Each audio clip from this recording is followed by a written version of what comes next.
Hello dear, welcome once again to Vijendra Kshatriya channel. ಈ ವಿಡಿಯೋದಲ್ಲಿ AK. Abbas ಅವರು ಬರೆದಿರ್ತಕ್ಕಂಥ ಒಂದು ಶಾರ್ಟ್ ಸ್ಟೋರಿ ಸ್ಪ್ಯಾರೋಸ್ ಅಂತ. ಈ ಕಥೆಯನ್ನು ಕನ್ನಡದಲ್ಲಿ ಹೇಳ್ತಾ ಇದ್ದೀನಿ. ಈ ಕಥೆಯ ಮುಖ್ಯ ಕ್ಯಾರೆಕ್ಟರ್ ಅಂದರೆ ಹೀರೋ ರಹೀಮ್ ಖಾನ್. ಇವನು ಒಬ್ಬ ರೈತ, 50 ವರ್ಷ ದಾಟಿದ ಮನುಷ್ಯ, ಕಟ್ಟುಮಸ್ತಾದ ಶರೀರ, ನೋಡಿದರೆ ಭಯ ಹುಟ್ಟಿಸುವಂತಹ ವ್ಯಕ್ತಿತ್ವ.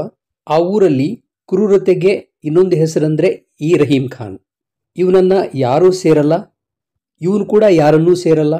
ಆಗಾಗ ಒಬ್ಬರಲ್ಲ ಒಬ್ಬರ ಹತ್ರ ಇವನ ಜಗಳ ನಡೀತಾ ಇದೆ. ಒಂದು ದಿನ ನೇಗಿಲನ್ನು ಹೊತ್ಕೊಂಡು ಹೊಲದಿಂದ ಮನೆಗೆ ವಾಪಸ್ ಬರ್ತಾ ಇರ್ತಾನೆ. ಊರೊಳಗೆ ಬಂದಾಗ ಆ ಚೌಪಾಲ್ನ ಹತ್ರ ಕೂತಿರ್ತಕ್ಕಂಥ ಕೆಲಸ ಇಲ್ಲದಂತಹ ಜನ ಮಾತಾಡ್ಕೊಳ್ತಾ ಇರ್ತಾರೆ.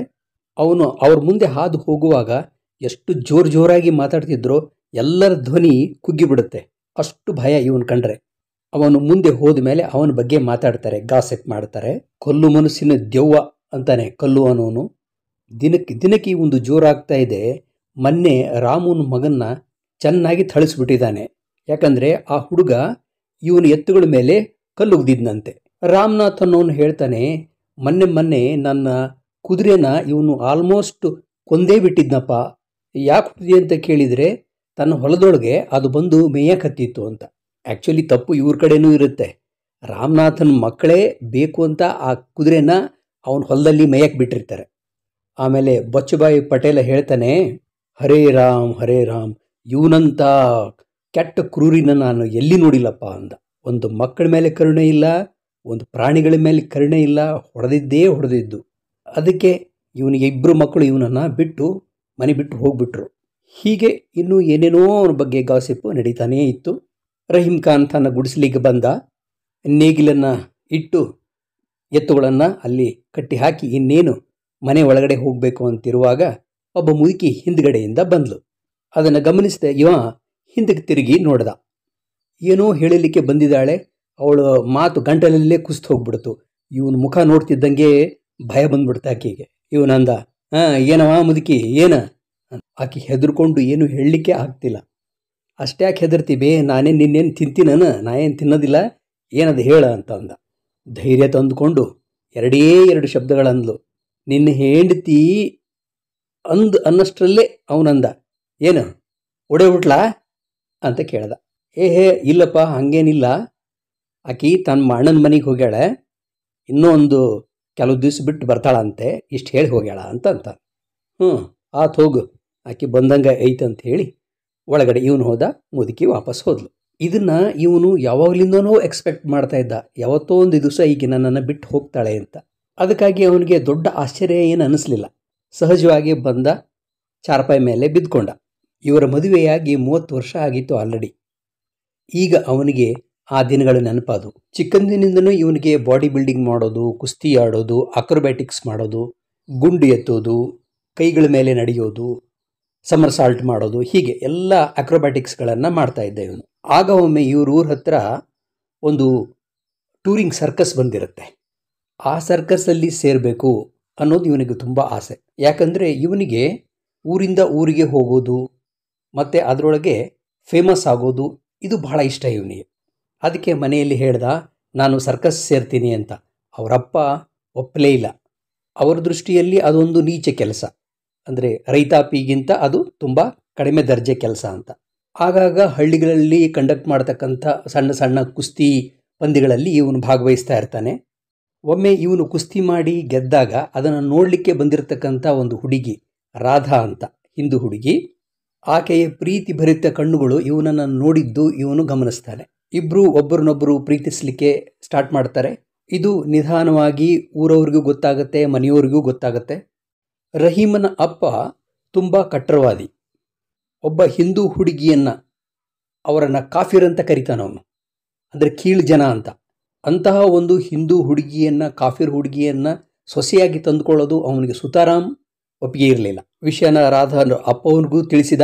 ನೋಡು, ಆಕೆ ಮದುವೆ ಮಾಡಿ ಆಕಿನ ಮೊದಲು ಹೊತ್ತು ಹಾಕು ಅಂದ. ತಾನು ತನ್ನ ಮಗನ ಮದುವೆಗೆ ಏರ್ಪಾಡು ಮಾಡಿಕೊಂಡ. ಈ ಮದುವೆ ಬೇಡ ಅಂದಿದ್ದಕ್ಕೆ ಇವನು ತುಂಬ ಪ್ರೊಟೆಸ್ಟ್ ಮಾಡ್ತಾನೆ, ಎದುರು ಬೀಳ್ತಾನೆ ಅಂಥೇಳಿ ಅವರಪ್ಪ ಅಂದ್ಕೊಂಡಿರ್ತಾನೆ ಮೊದಲು. ಆದರೆ ಅವರಪ್ಪನ ಅಷ್ಟೇ ಅಲ್ಲ, ಇಡೀ ಸಮಾಜನ್ನೇ ಎದುರಿಸ್ಬೇಕಾಗತ್ತೆ ಅನ್ನೋ ಕಾರಣಕ್ಕೇನೋ ಅವನು ಸ್ವಲ್ಪ ಮಟ್ಟಿಗೆ ಸುಮ್ಮನಾಗ್ಬಿಡ್ತಾನೆ. ಇನ್ನೂ ಲೇಟ್ ಮಾಡಬಾರ್ದು ಅಂಥೇಳಿ ಅವರಪ್ಪ ಒಂದು ಮುಸ್ಲಿಂ ಹುಡುಗಿಯನ್ನು ಗುರ್ತು ಮಾಡಿ ಇವನಿಗೆ ಮದುವೆ ಮಾಡಿಬಿಡ್ತಾನೆ. ಆ ಹೆಣ್ಣುಮಗಳ ಮೇಲೆ ಇವನಿಗೆ ಸ್ವಲ್ಪನೂ ಪ್ರೀತಿ ಇಲ್ಲ. ಆದರೂ ಹೆಂಡತಿಯಾಗಿ ಬರ್ತಾಳೆ. ಇವ್ರ ಸಂಸಾರ ಸ್ಟಾರ್ಟ್ ಆಗುತ್ತೆ. ಆ ಕಡೆ ರಾಧಾ ಮದುವೆ ಮಾಡಿಕೊಂಡು ಆಕೆಯನ್ನು ಹೊರಟೋಗ್ತಾಳೆ. ತನ್ನಿಷ್ಟದಂತೆ ಯಾವುದೂ ನಡೀತಾ ಇಲ್ಲ, ಎಲ್ಲ ತನ್ನ ವಿರುದ್ಧನೇ ಆಗುತ್ತೆ ಅಂತ ಒಂಥರ ಫ್ರಸ್ಟ್ರೇಷನ್ ಇವನಲ್ಲಿ ಶುರುವಾಗುತ್ತೆ.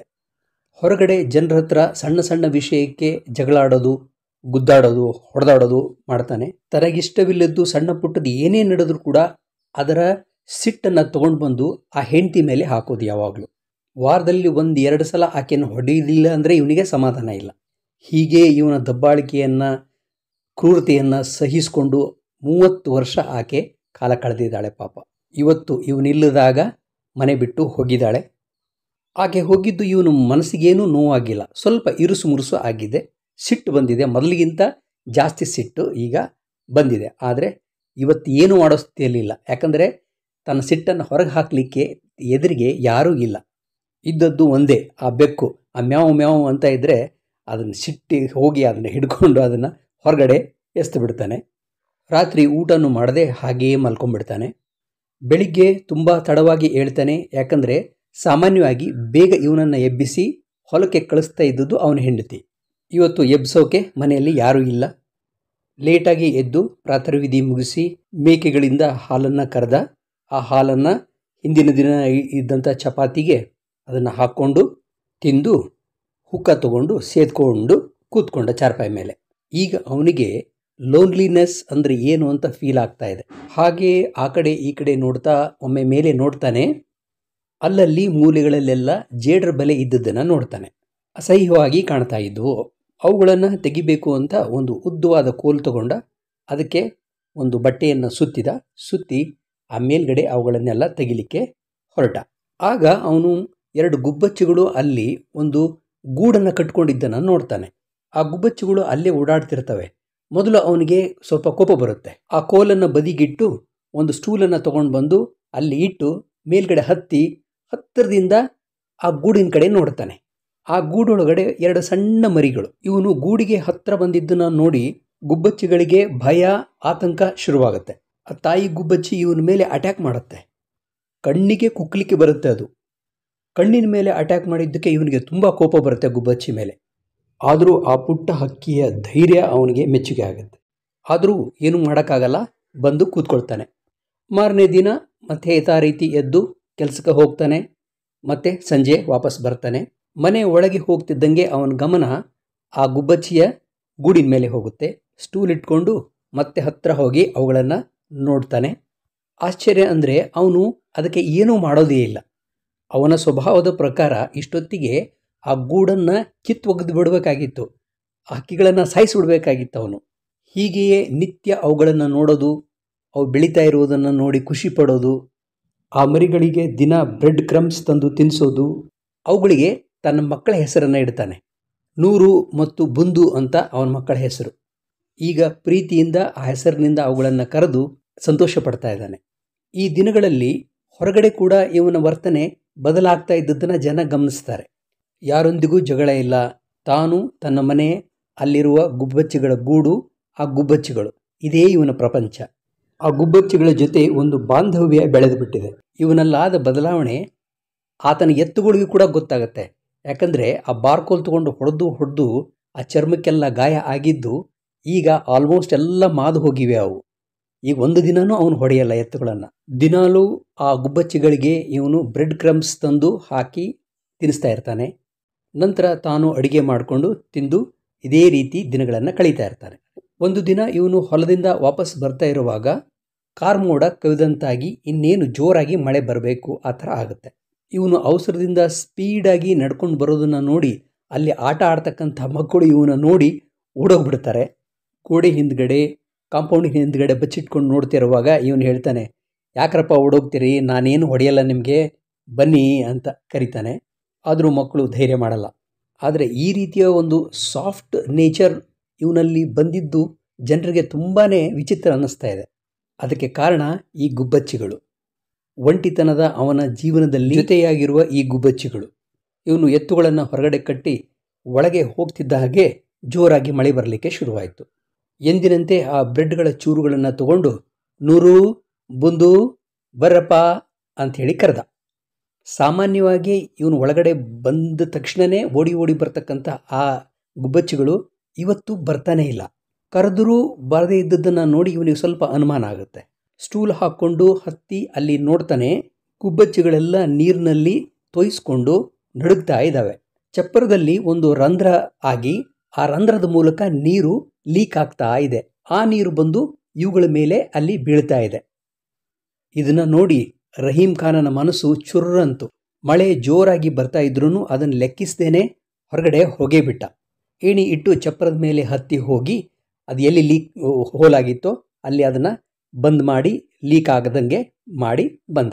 ಅಷ್ಟು ಮಾಡುವಷ್ಟರಲ್ಲಿ ಅವನು ತುಂಬ ನೆಂದು ಹೋಗ್ಬಿಟ್ಟಿದ್ದ.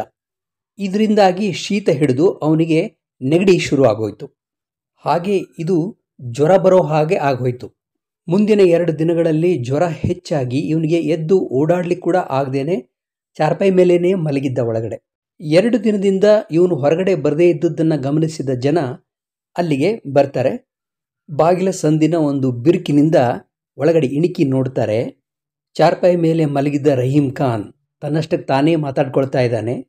ಓ ನೂರು, ಓ ಬುಂದು, ನಾನು ಹೋದ್ಮೇಲೆ ನಿಮಗೆ ಯಾರೋ ಕಾಳನ್ನಾಗಲಿ ಬ್ರೆಡ್ ಕ್ರಮ್ಸ್ ಆಗಲಿ ತಿನ್ನಿಸೋರು ಯಾರು ನಿಮಗೆ ಅಂತ ಇದ್ದ. ಇದನ್ನು ಕೇಳಿದ ಜನ ಪಾಪ ರಹೀಂ ಖಾನ್ ಹುಚ್ಚಾಗಿ ಹೋಗಿದ್ದಾನೆ, ತನ್ನಷ್ಟು ತಾನೇ ಮಾತಾಡ್ಕೊಳ್ತಾ ಇದ್ದಾನೆ ಅಂತ ಅಂದ್ಕೊಂಡ್ರು. ಇವನ ಈ ಸ್ಥಿತಿಯನ್ನು ನೋಡಿದ ಜನ ಅವನ ಹೆಂಡತಿಗೆ ಮತ್ತು ಅವನ ಮಕ್ಕಳಿಗೆ ಸುದ್ದಿಯನ್ನು ತಲುಪಿಸ್ತಾರೆ. ಮಾರನೇ ದಿನಾನೇ ರಹೀಂ ಖಾನ್ನ ಹೆಂಡತಿ ಮತ್ತು ಮಕ್ಕಳು ಓಡಿ ಓಡಿ ಬರ್ತಾರೆ. ಬಾಗಿಲು ತೆಗಿ ರಹೀಂ ಖಾನ್, ನಿನ್ನ ಹೆಂಡತಿ ಮಕ್ಕಳು ಬಂದಾರೆ ಅಂತ ಜೋರಾಗಿ ಹೊರಗಡೆಯಿಂದ ಕೂಗ್ತಾರೆ ಜನ. ಒಳಗಡೆಯಿಂದ ಏನೂ ರೆಸ್ಪಾನ್ಸ್ ಇಲ್ಲ. ಒಳಗಡೆಯಿಂದ ಚಿಲಕ ಹಾಕಿತ್ತು.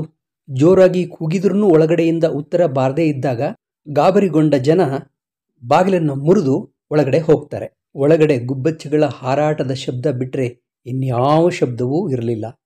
ಜ್ವರದ ತಾಪದಿಂದ ರಹೀಂ ಖಾನ್ ಕೊನೆ ಉಸಿರನ್ನು ಎಳೆದಿದ್ದ.